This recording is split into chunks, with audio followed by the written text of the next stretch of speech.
Hello student, 12th class physics का जो हमारा प्रीवियस लेक्चर था वहाँ पे हमने यंग डबल स्लिट एक्सपेरिमेंट को एक्सप्लेन किया था, कंस्ट्रक्शन एंड वर्किंग। आज का जो हमारा लेक्चर है, हमने प्रीवियस लेक्चर में बोला भी था कि हम नेक्स्ट लेक्चर में डिस्कस करेंगे condition constructive and destructive interference की।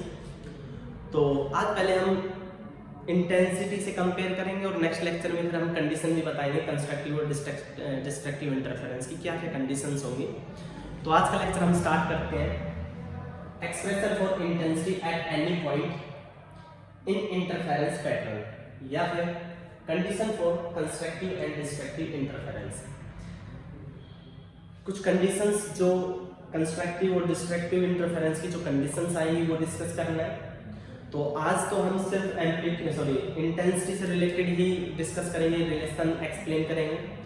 जो हमारा एक्सप्रेशन रहेगा एक्सप्रेशन वो इंटेंसिटी का रहेगा, बट नेक्स्ट लेक्चर में यहीं से कुछ कंडीशन हम डिस्कस करेंगे, कंडीशन ऑफ मैक्सिमा और मिनिमा कंस्ट्रक्टिव और डिस्ट्रक्टिव इंटरफेरेंस के लिए। तो आज का लेक्चर हम स्टार्ट करते हैं। तो हमने पहले डिस्कस किया है कि भाई हमें इंटरफेरेंस कब मिलेगा, जब हमारे पास दो लाइट वेव या दो वेव आपस में क्या करेंगे, सुपर इम्पोज। जब दो लाइट वेव आपस में सुपर इम्पोज करेंगी तब हमें क्या मिलेगा, इंटरफेरेंस।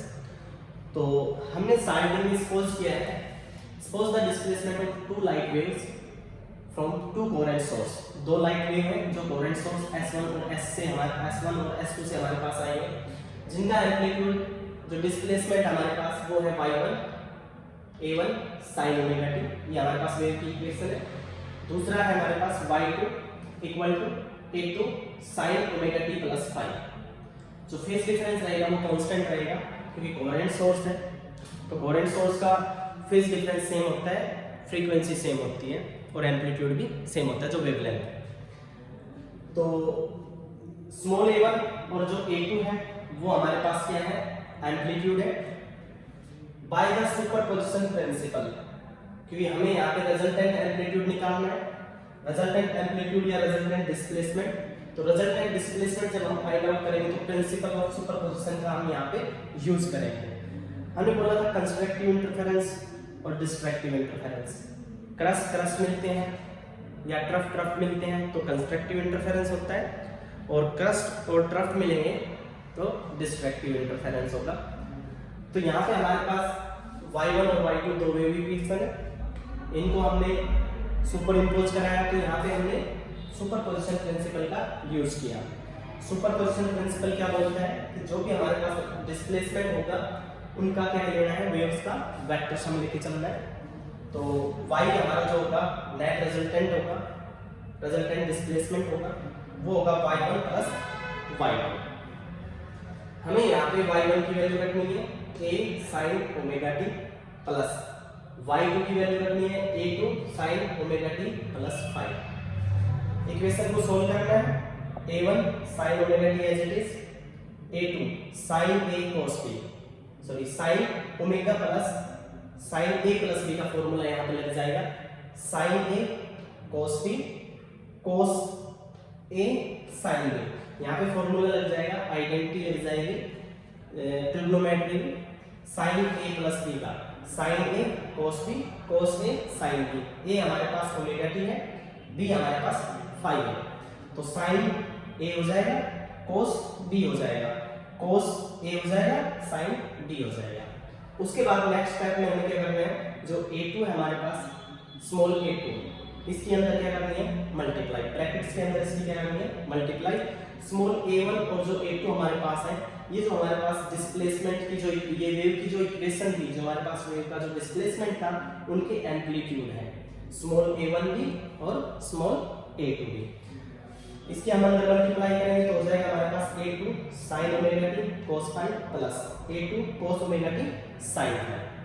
उसके बाद a1 sin omega t, a2 sin omega t cos phi, इसमें से हमारे पास sin ओमेगा t क्या आ रहा है, कॉमन। तो यहाँ पे हमने sin ओमेगा t को क्या लिया, कॉमन लेने के बाद हमारे पास यहाँ पे क्या बचता है, a1, यहाँ पे हमारे पास बचता है a2 और क्या बच जाता है, cos phi, और क्या बच जाता है, cos phi। नेक्स्ट टर्म को हम एज इट इज लिख देंगे a2 cos omega t sin phi। उसके बाद हम जो हमारे पास a1 plus a2 cos phi है, इसको हम a cos थीटा पुट कर लेते हैं, और जो यहाँ हमारे पास a2 sin फाई है, जो a2 sin फाई जो हमारे पास है, इसको हम a sin थीटा पुट कर लेते हैं।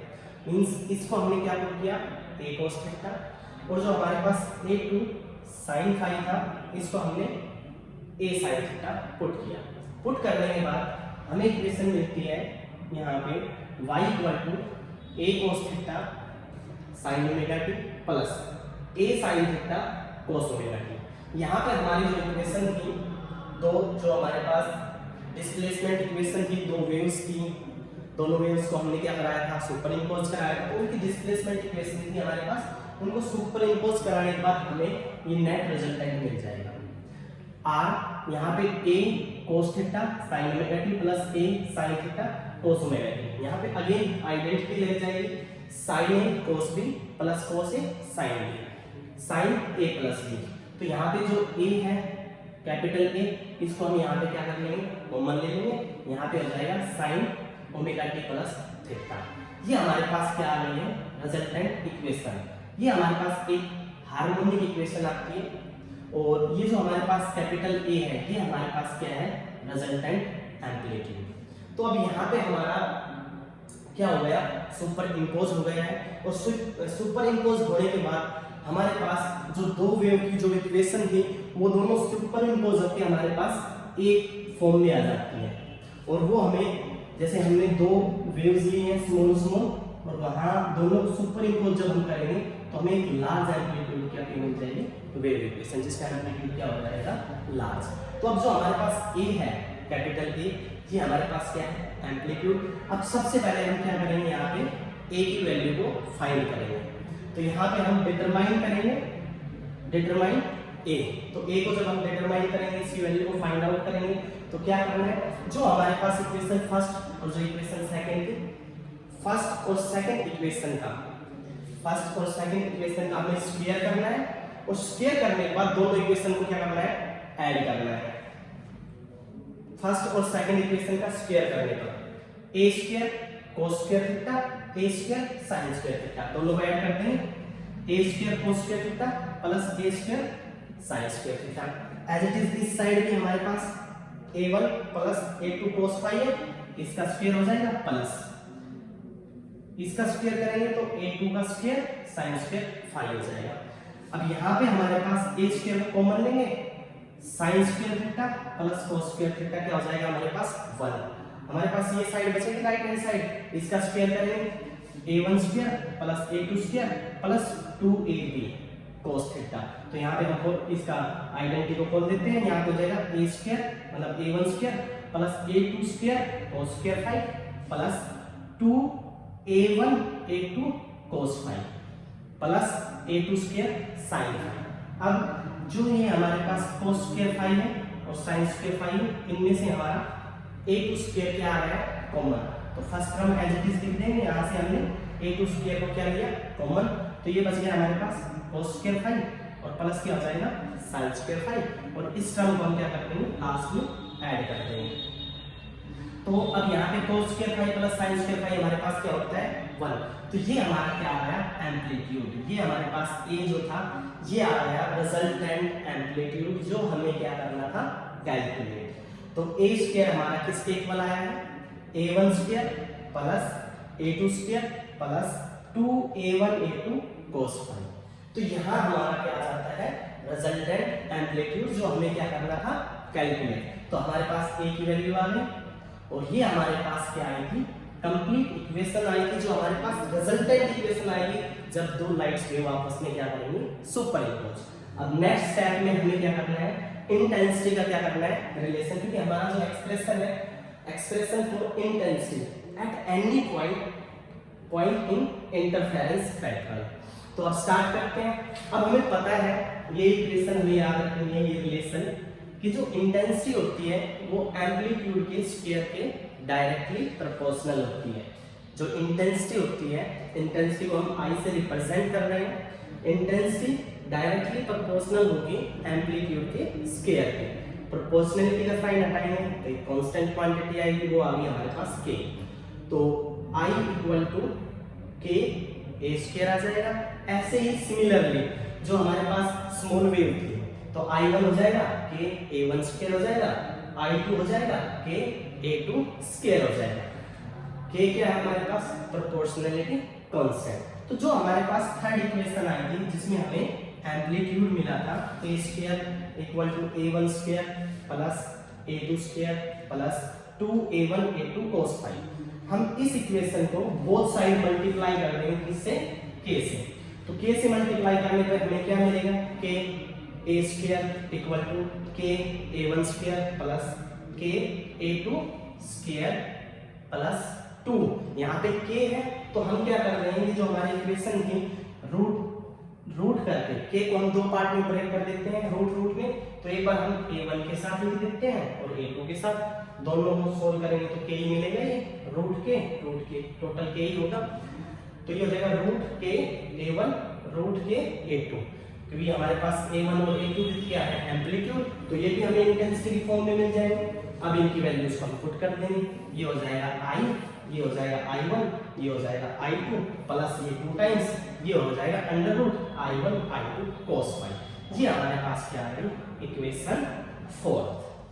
तो ये हमारे पास क्या आ गया? रिलेशन आ गया है। This equation gives the total intensity at a point where the phase difference क्या है हमारे पास?